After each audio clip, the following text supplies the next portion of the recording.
Buenos días. Bueno, ahora nos encontramos, vamos a ver la unidad 3 de la monarquía al cisma y el profetismo. Nosotros vimos el libro de los jueces, fue lo último que vimos. A mediados del siglo XI a.C., los filisteos ya hacen sentir más su presión sobre las tribus de Israel, sobre el sistema tribal que había quedado conformado, recuerdan, en Josué 24, en la asamblea de Siquem.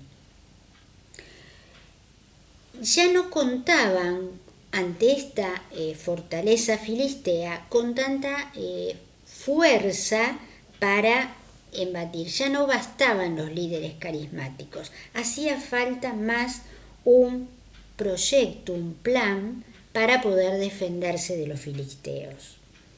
Es aquí cuando aparece el tema de la monarquía, con muchos interrogantes y no todas las voces a favor.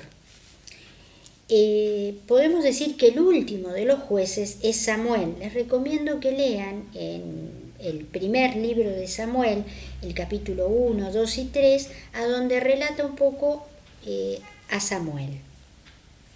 Su nacimiento. Él en el 1050 es llamado a defender a Israel de los filisteos, como hacían anteriormente los jueces. Los rechaza, pero no totalmente.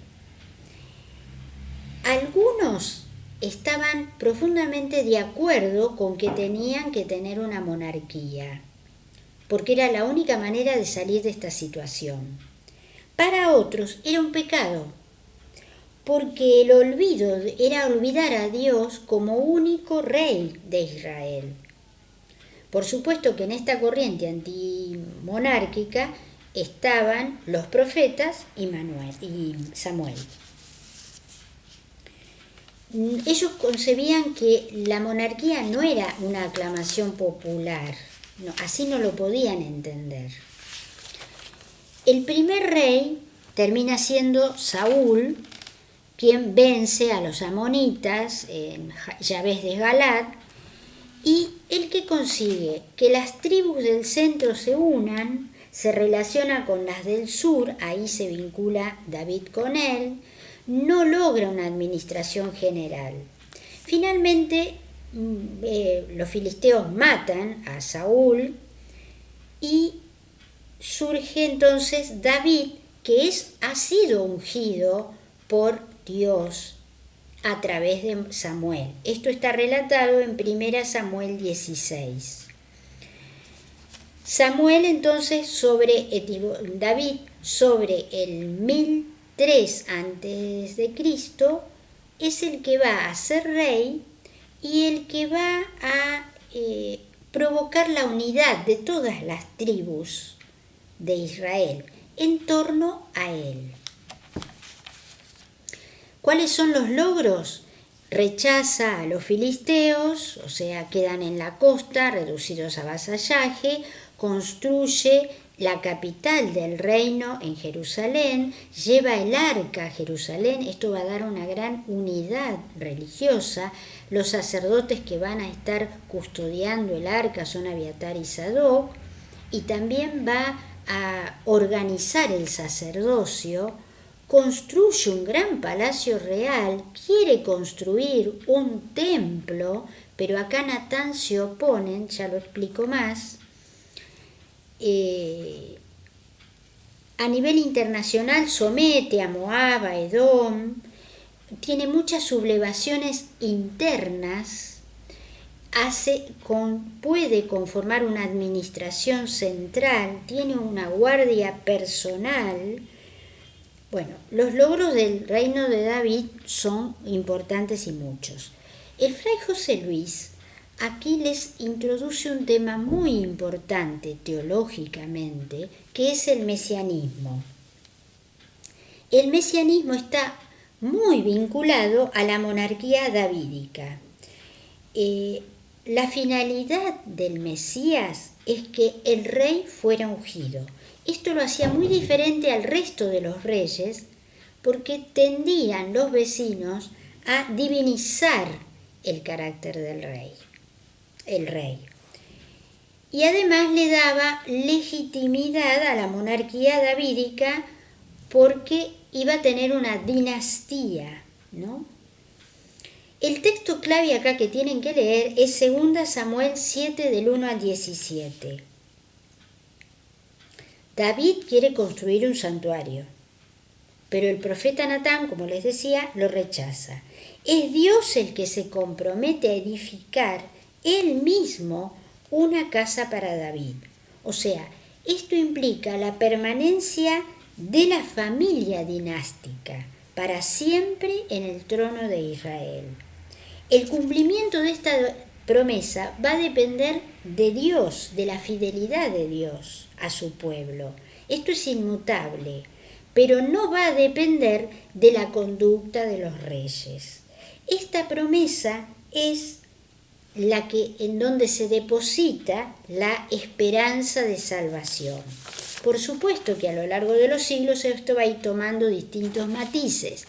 Para los dos libros de Samuel, este Mesías es el elegido de Dios, es el que va a garantizarle el derecho y la justicia y es el que va a hacer prevalecer la misericordia sobre intereses propios. En los Salmos hay otras características porque tienen una ideología más de la realeza. En concreto, el Mesías representa el amor, la cercanía de Dios, la promesa hecha de Dios a David. Lo que acá sucede es que todos los reyes van a decepcionar cada vez más esta idea de monarquía y entonces comienza a surgir la esperanza mesiánica. Los profetas van a hablar de la esperanza mesiánica y quizás no hablan del término Mesías, pero sí de esta esperanza. Después va a ir tomando un tono más de mediador este Mesías y de fundamento de la salvación. Quien sucede a David es Salomón, pero con Salomón muchas cosas van a crecer, pero también se van a ir resquebrajando, porque va a empezar a entrar en juego cierto sincretismo religioso, el cual se van a oponer los profetas. Y también va a haber mucho lujo en la corte y en el palacio, que va a incrementar los impuestos. Esto va a ir creando una gran tensión social. Esto va a ir dando lugar poco a poco al cisma que se va a generar en el 933 a.C. Esto está relatado claramente en Primera Reyes 12 con el rey Roboam, que va a tomar medidas en contra y que van a favorecer justamente el cisma. Él va a terminar siendo rey de Judá. Ahí es cuando se provoca esta división.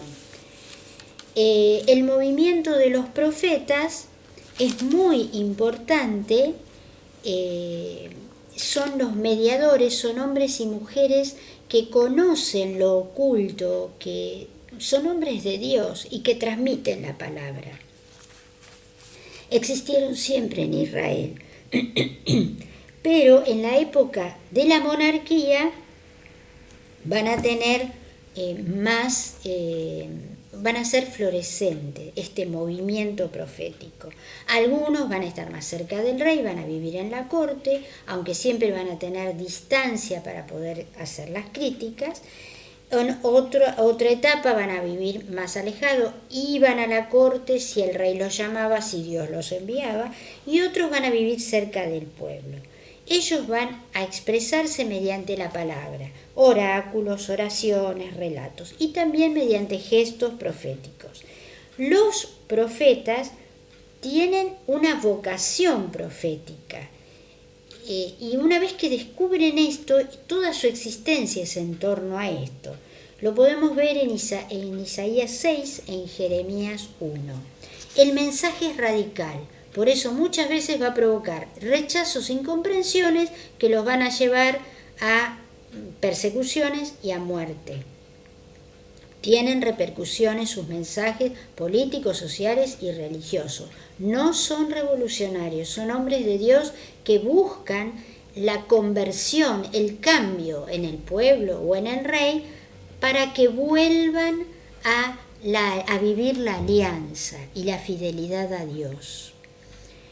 Se destacan sus críticas en un anuncio, el de la fidelidad de Dios, y en una denuncia, todo aquello que los separaba.